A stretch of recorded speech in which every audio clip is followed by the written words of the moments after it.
বাংলা ও হিন্দি চলচ্চিত্রের প্রখ্যাত সঙ্গীত শিল্পী, অমূল্য রত্ন। তার সুরের জাদুতে কোটি কোটি শ্রোতার হৃদয়ে জয় করেছেন। তবে তার জীবন যে শুধুই সঙ্গীতের মধ্যেই সীমাবদ্ধ তা নয়, এটি এক দারুণ সংগ্রামের গল্প, যেখানে সাফল্য পাওয়ার জন্য অবিরাম চেষ্টা, ত্যাগ এবং পরিশ্রমের গুরুত্ব ছিল অপরিসীম। তার নাম অরিজিৎ সিং। যে পরিমাণ কঠিন সংগ্রাম করেছেন তিনি, তা অনেকেরই অজানা। তার সঙ্গীত জীবনের বাইরেও কিছু অপ্রকাশিত কাহিনী রয়েছে, যা কখনো কাগজে বা মিডিয়াতে সেভাবে উঠে আসেনি। অরিজিৎ সিং এর সঙ্গীত জীবন শুরু হয় তার পরিবারের প্রভাব থেকেই। অরিজিৎ সিং 1987 সালের 25শে এপ্রিল পশ্চিমবঙ্গের মুর্শিদাবাদের জিয়াগঞ্জের খাটুয়াতে জন্মগ্রহণ করেন। অরিজিৎ সিং এর বাবা কাক্কর সিং ছিলেন একজন পাঞ্জাবি শিখ, অত্যন্ত শিক্ষিত এবং গুরুত্বপূর্ণ মানুষ। তার পৈতৃক পরিবার দেশভাগের সময়ে লাহোর থেকে ভারতবর্ষের মুর্শিদাবাদের জিয়াগঞ্জে চলে আসে। কাক্কর সিং মুর্শিদাবাদের একজন জীবন বীমা নিগমের কর্মচারী ও সমাজে একজন প্রতিষ্ঠিত ব্যক্তি ছিলেন। তিনি নিজে সঙ্গীতের প্রতি আকৃষ্ট ছিলেন, যদিও পেশাগতভাবে সঙ্গীতের সঙ্গে যুক্ত ছিলেন না। মা ছিলেন ক্লাসিক্যাল সঙ্গীতের শিক্ষক। বাবা কাক্কর সিং এবং অরিজিতের মা অদিতি সিং এর পরিচয়ে তাদের সম্পর্ক এবং বিবাহ ছিল এক সাংস্কৃতিক, যেখানে সঙ্গীতই একটি গুরুত্বপূর্ণ অংশ হয়ে উঠেছিল। তার পরিবারে একটি সাংস্কৃতিক ঐতিহ্য ছিল। অরিজিৎ সিং এর ছোটবেলায় প্রতিদিন বাড়িতে সঙ্গীতের প্রশিক্ষণ, গানের সুর, তাল, রাগ এবং অন্যান্য সঙ্গীত শাস্ত্রের বিষয় ছিল মূল আলোচ্য বিষয়। তাই ছোটবেলা থেকেই অরিজিৎ সিং সঙ্গীতের রীতি নীতি এবং শাস্ত্রীয় শৃঙ্খলা সম্পর্কে জানতে এবং অভ্যস্ত হতে শুরু করেন। তার শিক্ষা জীবন শুরু হয়েছিল জিয়াগঞ্জের খাটুয়াতে। শ্রীদেবী স্কুল থেকে প্রাথমিক পড়াশোনা। তবে সঙ্গীতের প্রতি আগ্রহ ছিল আরো গভীর। স্কুলের সময় থেকেই বিভিন্ন সাংস্কৃতিক অনুষ্ঠানে অংশ নিত। রাজা বিজয় সিং উচ্চ বিদ্যালয়ে এবং পরে কলকাতায় এসে কল্যাণী বিশ্ববিদ্যালয়ের অধিভুক্ত শ্রীপদ সিং কলেজে পড়াশোনা করেছেন। উচ্চ বিদ্যালয়ে ভালো ছাত্র ছিলেন, তবু সঙ্গীতের প্রতি বেশি আগ্রহ থাকায় বাবা মা তাকে পেশাদারিভাবে প্রশিক্ষণ দেওয়ার সিদ্ধান্ত নেন। খুব অল্প বয়সেই বাড়িতে বাবা মায়ের কাছে ক্লাসিক্যাল সঙ্গীতের তালিম নেন। মামা তবলা বাজানো শেখাতে শুরু করেন, তাতে মাও সঙ্গত দিতেন। তিনি তার পরিবারের কাছ থেকে ক্লাসিক্যাল সঙ্গীতের তালিম নিয়েছেন। 3 বছর বয়সে হাজারি ভাইদের কাছে প্রশিক্ষণে শুরু এবং 9 বছর বয়সে রাজেন্দ্র প্রসাদ হাজারি তাকে ভারতীয় শাস্ত্রীয় সঙ্গীত শেখান এবং ধীরেন্দ্র প্রসাদ হাজারি তাকে তবলায় প্রশিক্ষণ দেন। 2005 সালে তিনি বিশ্বভারতী বিশ্ববিদ্যালয়ে শাস্ত্রীয় সঙ্গীতের অধ্যয়ন শুরু করেন। অরিজিৎ সিং এর সঙ্গীত জীবন শুরু হয় যখন তার গুরু রাজেন্দ্র প্রসাদ হাজারি, যিনি মনে করতেন ভারতীয় ধ্রুপদী সঙ্গীত একটি মৃতপ্রায় ঐতিহ্য, তাকে 18 বছর বয়সে তার শহর ছেড়ে মুম্বাই শহরে রিয়েলিটি শোয়ে অংশগ্রহণের জন্য জোর দিয়েছিলেন। সেই সময় তিনি ফ্রেম গুরুকুল নামক সঙ্গীত প্রতিযোগিতায় অংশ নেন এবং সেমিফাইনালে পৌঁছন। যদিও প্রতিযোগিতায় জয়ী হতে পারেননি, দর্শকদের ভোটে বাদ পড়েছিলেন এবং 6ষ্ঠ স্থান পেয়েছিলেন, তবে তার প্রতিভা সম্পর্কে সবাই অবগত হয়ে যায়। এই শো তাকে পুরস্কৃত না করায় প্রাথমিকভাবে অরিজিৎ হতাশ হয়ে পড়েছিলেন। শো চলাকালীন চলচ্চিত্র নির্মাতা সঞ্জয় লীলা বনশালী তার প্রতিভাকে স্বীকৃতি দেন এবং তাকে একটি গান গাইতে বলেন, যা তার পরবর্তী ছবিতে ব্যবহৃত হওয়ার কথা ছিল। প্রযোজনার সময় চিত্রনাট্যের পরিবর্তন হয়। অরিজিৎ সিং এর গাওয়া গানের সংস্করণটি সরিয়ে দেওয়া হয়। এই গান কখনো মুক্তি পায়নি। 2005 সালের পরে অরিজিৎ সিং এর জীবনে আরো এক ধাক্কা আসে। প্রথমে রিয়েলিটি শোতে জয়ী না হওয়া, তারপরে বলিউডে বড় কোনো সুযোগ না পাওয়া এবং স্টুডিওতে অপেক্ষা করে থাকা। অনেকদিন তিনি শূন্য হাতে ফিরে আসতেন। তবে কিছু কাজ পেয়েছিলেন, তবে সেগুলো ছিল খুবই ছোট মাপে। তার জন্য প্রতি মুহূর্ত ছিল এক সংগ্রামের জীবন।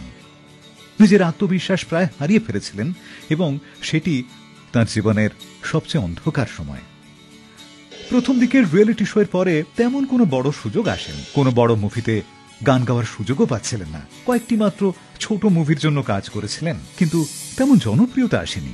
সবচেয়ে বড় কথা, তিনি তাতে থেমে যাননি। প্রতিদিন 12 থেকে 14 ঘন্টা গানের রিহার্সাল এবং স্টুডিওতে কাটানোর পরে তাঁর কণ্ঠস্বরকে আরো শানিত করতে লাগলেন। এরপরে তিনি আরেকটি রিয়েলিটি শো 10 के 10 ले गए दिल এতে অংশগ্রহণ করেন এবং জিতে নেন। 2006 সালে মুম্বাইতে ফ্রিল্যান্সিং করবার সিদ্ধান্ত নেন। শহরের লোখন্ডওয়ালা এলাকায় একটি ভাড়া ঘরে তখন থাকতেন। তার রেকর্ডিং স্টুডিও তৈরিতে 10 কে 10 লে গয়ে দিল থেকে 10 লক্ষ টাকা পুরস্কারের অর্থ বিনিয়োগ করেন। একজন সঙ্গীত প্রযোজক হয়ে ওঠেন এবং বিজ্ঞাপন, সংবাদ চ্যানেল আর রেডিও স্টেশনের জন্য সঙ্গীত রচনা এবং গান গাওয়া শুরু করেন। অরিজিৎ সিং একসময় মানসিক দিক থেকেও ভেঙে পড়েছিলেন। সে সময় তার এক কাছের মানুষকে হারানোর শোক তাকে তীব্রভাবে প্রভাবিত করেছিল। তার প্রথম সম্পর্কের ব্যাপারে খুব কম মানুষই জানেন। এই সময়ের মধ্যে অরিজিৎ নিজের সঙ্গীতের মাধ্যমে আবার ঘুরে দাঁড়ানোর চেষ্টা করেন। এরপর একটি বিশেষ প্ল্যাটফর্মে এক মিউজিক ডিরেক্টরের সহযোগিতায় প্রথম বড় সুযোগ পান। 2010 সালে অরিজিৎ সিং প্রীতমের সঙ্গে 3টি ছবিতে কাজ করেন: গোলমাল 3, ক্রুক এবং অ্যাকশন রিপ্লে। 2010 সালে তেলুগু ছবি কেডিতে সন্দীপ চত্তার সুরে নিভেনা নিভেনা গানটি গেয়ে তেলুগু চলচ্চিত্র জগতে যাত্রা শুরু করেন। 2011 সালে মার্ডার 2 এর জন্য গান গেয়ে বলিউডের সঙ্গীত জগতে আত্মপ্রকাশ। যদিও 2009 সালে রেকর্ড করেছিলেন, মুক্তি পায় 2011-তে। অরিজিৎ সিং এর গান এই সব সময় প্রেমের গভীরতা, ব্যথা এবং এক অদ্ভুত আবেগে পূর্ণ। তার জীবনের অভ্যন্তরীণ দ্বন্দ্ব অনেক সময় তার গানে ফুটে ওঠে। অরিজিৎ সিং এর জীবনের মোড় ঘুরে যায় 2013 সালে, যখন আশিকি 2 ছবির জন্য গান গাইতে শুরু করেন। অরিজিৎ সিং তার পারিবারিক জীবনে অত্যন্ত সুশৃঙ্খল এবং প্রাধান্য দিয়েছেন তার পরিবারকে। একজন শান্ত, গম্ভীর ব্যক্তি। তার পরিবারও খুবই সাধারণ এবং শান্তিপূর্ণ জীবন কাটানোর পক্ষে। 2014 সালে অরিজিৎ সিং তার জিয়াগঞ্জের প্রতিবেশী ও ছোটবেলার বন্ধু কোয়েল রায়ের সঙ্গে বন্ধুত্বে সান্ত্বনা পান। অরিজিৎ যখন কোয়েলকে বিয়ের প্রস্তাব দেন, তাতে তিনি রাজি হন এবং দুজনেই প্রাক্তন বিবাহ বিচ্ছেদ করার পরেই 20 জানুয়ারি 2014 তারিখে বিয়ে করেন। অরিজিৎ বহুবার বলেছেন যে সঙ্গীত জীবনের পাশাপাশি ব্যক্তিগত জীবনকে যথাযথভাবে পরিচালনা করতে তিনি সর্বদাই চেষ্টা করেন। তার সফলতার মূল কারণ তার কঠোর পরিশ্রম, সততা এবং অটুট মনোভাব। অরিজিৎ সিং এর সঙ্গীত শিক্ষা কখনো থেমে থাকেনি। ছোটবেলায় তাকে মোৎসার্ট, বেথোভেন এবং বাংলা শাস্ত্রীয় সঙ্গীত বিশেষভাবে আকৃষ্ট করত। তিনি বড়ে গুলাম আলী খান, ওস্তাদ রশিদ খান, জাকির হুসেন, আনন্দ চ্যাটার্জির মতো সঙ্গীতজ্ঞদের আদর্শ হিসেবে গ্রহণ করেন। এছাড়া কিশোর কুমার, হেমন্ত মুখোপাধ্যায় এবং মান্নাতের গানও খুবই পছন্দ করেন। অরিজিৎ সিং বর্তমানে মুম্বাইয়ের আন্ধেরিতে থাকেন। বলেন যে তিনি একজন গায়ক হওয়ার পাশাপাশি একজন ব্যাডমিন্টন খেলোয়াড়, একজন লেখক, একজন চলচ্চিত্র প্রেমিক এবং একজন তথ্যচিত্র নির্মাতা। ক্রিকেট ভালোবাসেন এবং সচিন তেন্ডুলকর, ল্যান্স ক্লুজনার, সৌরভ গাঙ্গুলি এবং জন্টি রোডসকে তার প্রিয় খেলোয়াড় হিসেবে উল্লেখ করেন। একজন প্রবল ফুটবল ভক্ত এবং ম্যানচেস্টার ইউনাইটেডের ফ্যান। অরিজিৎ সিং একজন সঙ্গীতজ্ঞই নন, তিনি একজন যোদ্ধা, যিনি সঙ্গীতের প্রতি তার নিবেদন এবং অধ্যবসায়ের মাধ্যমে নিজের অবস্থান তৈরি করেছেন। 2019 সালে মায়ের মৃত্যুর পর শোকাহত হয়ে পড়েন অরিজিৎ। মায়ের অসুস্থতার সময় তিনি তার পাশেই ছিলেন। তার মায়ের মৃত্যুতে গভীর শোক প্রকাশ করেছিলেন। মায়ের প্রতি অনেক শ্রদ্ধা এবং ভালোবাসা প্রকাশ করেছেন। এটি তার জীবনের একটি কঠিন মুহূর্ত, আর এই অভিজ্ঞতা তার গানেও কিছুটা প্রতিফলিত হয়েছিল। 2019 সালে 66তম জাতীয় চলচ্চিত্র পুরস্কারে তিনি পদ্মাবত ছবির জন্য সেরা পুরুষ প্লেব্যাক গায়কের পুরস্কার পান। 2025 সালে ভারত সরকার তাকে পদ্মশ্রীতে ভূষিত করে। স্পটিফাই অরিজিৎ সিংকে 2020, 2022, 2023 এবং 2024 সালের জন্য সর্বাধিক স্ট্রিম করা ভারতীয় শিল্পী হিসেবে ঘোষণা করে। 2025 জানুয়ারি পর্যন্ত স্পটিফাইতে বিশ্বব্যাপী সর্বাধিক অনুসরণ করা শিল্পী। 134 মিলিয়নের বেশি ফলোয়ার তার। অরিজিৎ সিং এর জীবনের গল্প আমাদের শেখায় সাফল্য সহজে আসে না।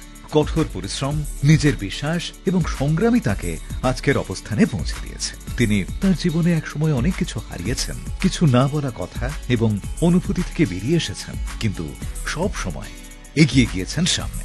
অরিজিৎ সিং একজন মহান শিল্পী, যার কণ্ঠ সারা বিশ্বের শ্রোতাদের মুগ্ধ করেছে। তিনি একজন সত্যিকারের লড়াকু মনের মানুষ, জীবনকে সংগ্রাম হিসেবে নিয়েছেন আর অধ্যবসায়ের মাধ্যমে বিশ্বে নিজের স্থান পাকা করে নিয়েছেন। তার গান আমাদের হৃদয়ে বাজে। তার জীবন যেন এক প্রতীক, যা আমাদের বলে যে কোনো পরিস্থিতিতে নিজের লক্ষ্য থেকে এক পাও পিছিয়ে না এসে এগিয়ে যেতে হয়।